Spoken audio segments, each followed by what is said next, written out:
Buonasera, in audio video per voi alcune immagini dalla chiesa di San Giuseppe in Milazzo, dove ci sono delle statue meravigliose, una statua lignea del santo del fine 1700, inizi 1800, veramente una statua bellissima.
Maestro Sciotto, come mai la devozione al santo? Glielo spiega ai milazzesi.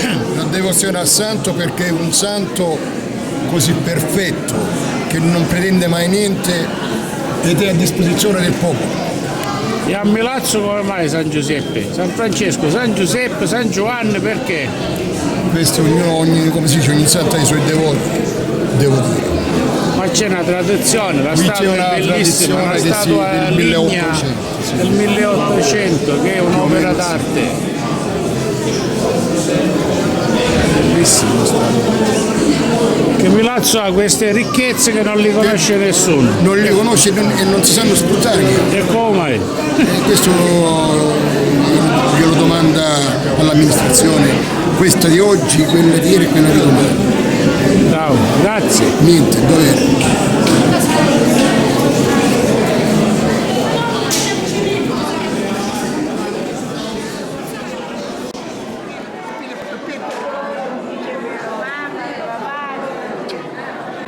Allora, abbiamo detto che è il patrono degli agonizzanti, giusto? Per cui la chiesa è sita nei pressi del cimitero, giusto? Altre cose, altre notizie che sai? Di che cosa? Del santo. Che questa era una chiesa patronale, no? E che vuole dire? Che patronale perché? Apparteneva alla famiglia nobile dei Lomiglio. Dei Lomiglio? Lomiglio. Barone Lomiglio? Sì, mi pare di sì, perché ho capito. c'entrano i Lomiglio anche. E la statua è importante perché è di fattura importante, è stata fatta da Filippo Quattrocchi, scultore palermitano di origine di Gangi. E del Quattrocchi, che è lo stesso autore di Santo Stefano. Molto bella è la statua, una statua lignea molto fine, molto lavorata Anche il decoro. L'oro bellissimo dell'abito. Il bambino ha una faccia che pare una faccia di cera, proprio come le statue lignee del periodo siciliano. È il periodo 700, che era 700. Così lucido, la lucentezza del 700 è la pienezza dello Spirito Santo. Questo è perché anche Santo Stefano è molto lucido. Ho capito. Ti ringrazio.